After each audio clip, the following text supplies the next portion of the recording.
Good morning students. आप सभी कैसे हैं? आशा है कि आप सभी स्वस्थ होंगे और मन लगाकर पढ़ रहे होंगे। तो बच्चों, आज का विषय है हमारा, आज का टॉपिक होगा प्रत्यय। प्रत्यय हम पिछली कक्षा में पढ़ चुके हैं। एक बार हम पिछली कक्षा में पढ़ी हुई बातों को दोहरा लेते हैं और उसके बाद आज की कक्षा शुरू करते हैं। तो अभी तक हमने जाना कि जो शब्दांश शब्दों के अंत में लगकर उनके अर्थ को बदल देते हैं उसे हम प्रत्यय कहते हैं। यानी प्रत्यय शब्द आपके किसी भी शब्द के मूल शब्द के अंत में जुड़ता है, जिसे हम प्रत्यय कहते हैं। प्रत्यय के दो प्रकार हैं, कृत प्रत्यय और तद्धित प्रत्यय। अभी तक हमने कृत प्रत्यय के भेदों के बारे में समझा है। कृत प्रत्यय के 5 भेद हैं। कृतवाचक प्रत्यय, कर्मवाचक कृत प्रत्यय, कर्णवाचक कृत प्रत्यय, भाववाचक कृत प्रत्यय और क्रियावाचक कृत प्रत्यय। अभी तक हम इन तीनों भेदों को जान चुके हैं। आज हम पढ़ेंगे भाववाचक कृत प्रत्यय। तो चलिए शुरू करते हैं परिभाषा उदाहरण के साथ। भाववाचक कृत प्रत्यय। भाववाचक कृत प्रत्यय वे होते हैं जो क्रिया से भाववाचक संज्ञा का निर्माण करते हैं। जैसे ये आपका भूल, ये कोई आपका क्रिया शब्द है, उसके साथ मैंने आवा को जोड़ दिया तो वो बन गया आपका भुलावा, है ना। ये भाववाचक बन गया आपका। ये छल आपका क्रिया था, इसके साथ मैंने आवा को जोड़ दिया तो बन गया आपका छलावा, और ये छलावा बन गया फिर भाववाचक संज्ञा। दिख, दिख आपका क्रिया है और आवा जुड़ गया उसमें प्रत्यय, तो आपका बन गया दिखावा, और दिखावा क्या है? भाववाचक संज्ञा। ऐसे ही आपका बना बुलावा, चढ़ावा। आई से बना आपका कमाई, चढ़ाई, लड़ाई, सिलाई, कटाई, लिखाई। तो इसमें आपका मूल शब्द हुआ आपका कमाना, है ना। कमाना सा कमाई हो गई। आऊ, आऊ से आपका बनेगा बिक। जैसे हम कहते हैं ना कि वो गाड़ी बिक गई, तो यहाँ पे आपका बिक क्रिया है और आऊ आपका प्रत्यय है, और दोनों मिलके बन गया आपका बिकाऊ, यानी कि भाववाचक संज्ञा। इसमें आपका बना टिक प्लस आऊ, टिकाऊ। ई में आपका बोल क्रिया है, इसमें ई जुड़ गया तो बोली, धमकी, है ना। तो चलिए आगे बढ़ते हैं 5वें भेद के साथ। क्रियावाचक कृत प्रत्यय। जिस प्रत्यय के कारण बने शब्दों से क्रिया के होने का भाव का पता चले उस क्रिया हम कृत प्रत्यय कहते हैं। यानी कि कृतवाचक कृत प्रत्यय में आपकी जो क्रिया के होने का भाव पता चलता है। ता आपका प्रत्यय है, डूब आपका काम है, तो डूबता, है ना। क्रिया के होने का भाव पता चल रहा है, डूबता, है ना। बच्चा पानी में डूबता है, बहता, चलता। यहाँ पे आपका है या, तो खो, जैसे कि सोहन की बुक खो गई, तो यहाँ पे खो क्रिया है, पर खोया उसमें क्रिया के होने के भाव का बोध हो रहा है। यहाँ पे खोया, बोया। आ से भूला, बैठा। ना से दौड़ना, सोना। कर से जाकर या देखकर। ठीक है, इन सभी में आपकी क्रिया के होने का भाव का बोध हो रहा है। क्रिया हो रही है ऐसा हमें भाव का पता चल रहा है। और यहाँ पे जो आपका मूल क्रिया है वो क्रिया ही है, मूल शब्द क्रिया ही है। डूब क्रिया शब्द है, उसमें ता, या, आ, ना, कर ये प्रत्यय शब्द है आपके।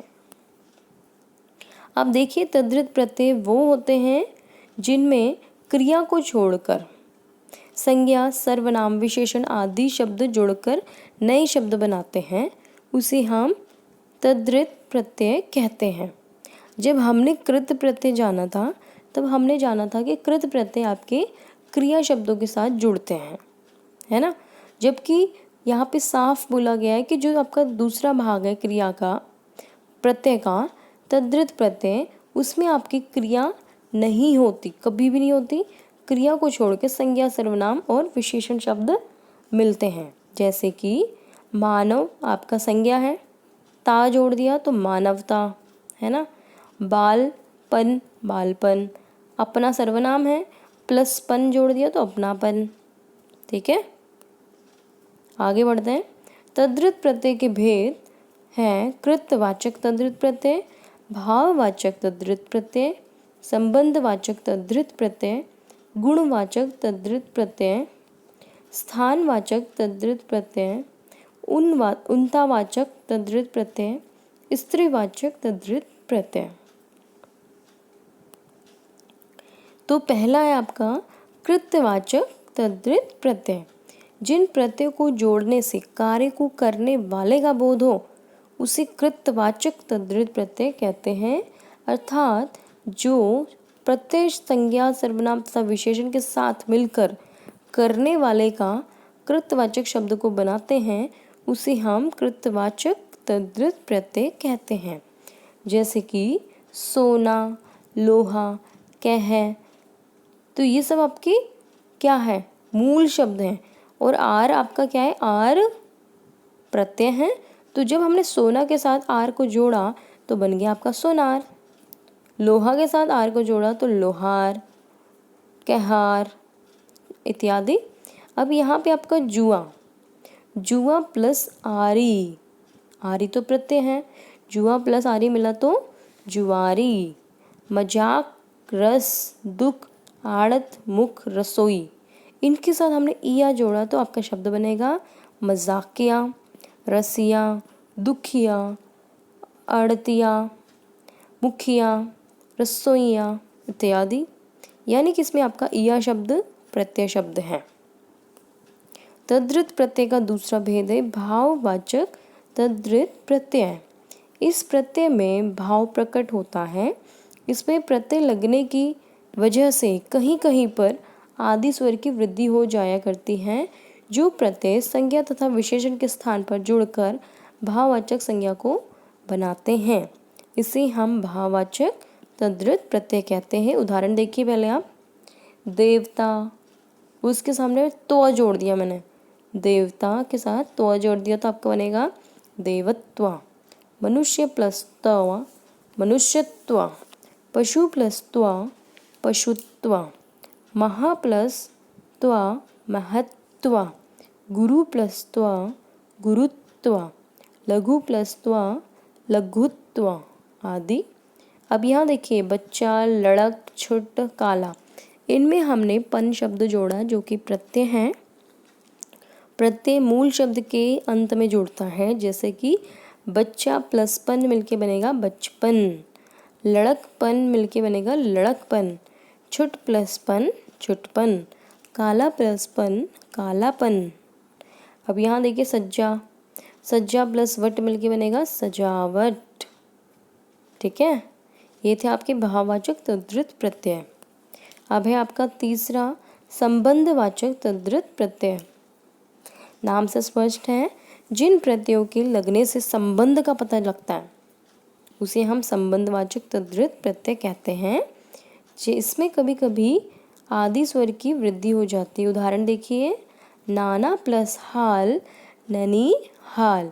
ननिहाल यहाँ पे संबंध जोड़ रहा है किसका, आपकी नानी का घर जो होता है ननिहाल कहलाता है। यहाँ पे संबंध जुड़ रहा है ना।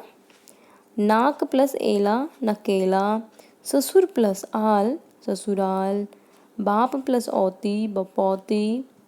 फूफा, मामा, चाचा, इसमें हमने जब एरा जोड़ा तो बनेगा फुफेरा, ममेरा, चचेरा।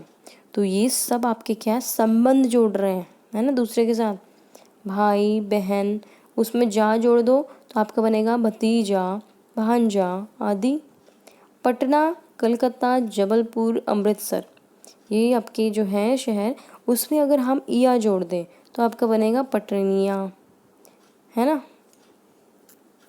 चलिए आगे बढ़ते हैं। आज का अंतिम भेद गुणवाचक तद्धित प्रत्यय। जिन प्रत्ययों के प्रयोग से पदार्थ के गुणों का बोध होता है उसे गुणवाचक प्रत्यय कहते हैं। इस प्रत्यय से संज्ञा शब्द गुणवाची हो जाता है। उदाहरण देखिए, भूख, प्यास, ठंड, मीठ, इसमें अगर मैंने आ जोड़ दिया तो आपका बनेगा भूखा। ये एक तो आपको गुणवाचक बताएगा, गुणवाचक का बोध कराएगा। प्यास से आ जोड़ दिया तो प्यासा, ठंड में आ जोड़ दिया तो ठंडा, मीठ में आ जोड़ दिया तो मीठा। अब निशा, अ जोड़ दिया तो नैश। शरीर, नगर, इतिहास में इक लगा दिया तो शारीरिक, नगरिक, ऐतिहासिक। बुद्धू प्लस ऊ तो आपका बनेगा बुद्ध प्लस ऊ मिलके बनेगा बुद्धू।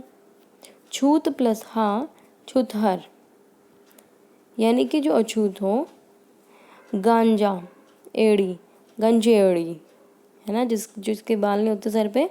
शाप, पुष्प, आनंद, क्रोध, इस पे जोड़ना है आपने इत तो आपका बनेगा शा पित्त। पुष पित्त, आनंदित, क्रोधित, सब में इत आ रहा है साउंड पीछे। लाल प्लस ईमा तो बनेगा आपका लालिमा। ठीक है, तो बच्चों इसकी बाकी 3 भेद हम अगली कक्षा में पढ़ेंगे। आज के लिए इतना ही। ये आपका होमवर्क है, गृह कार्य, जो कि आपको कॉपी में लिखना है, याद करना है। एक मैं आपको बता देती हूँ, कुछ इस तरह होगा आपका ये उत्तर। शब्दों में प्रत्यय जोड़कर नए शब्द बनाने हैं। जैसे गरीब में हमने ई जोड़ दिया प्रत्यय, तो आपका गरीब से गरीबी, है ना, नया शब्द बनेगा। तो आपको यहाँ पे लिखना है सबसे पहले गरीब प्लस ई इक्वल टू गरीबी। सांप, बच्चा, सज, घबरा, अपना, इंसान, बूढ़ा, चमक, ये सभी प्रश्न आपको स्वयं करने हैं। अगली कक्षा में मिलते हैं इसी के अन्य भेदों के साथ। तब तक के लिए धन्यवाद।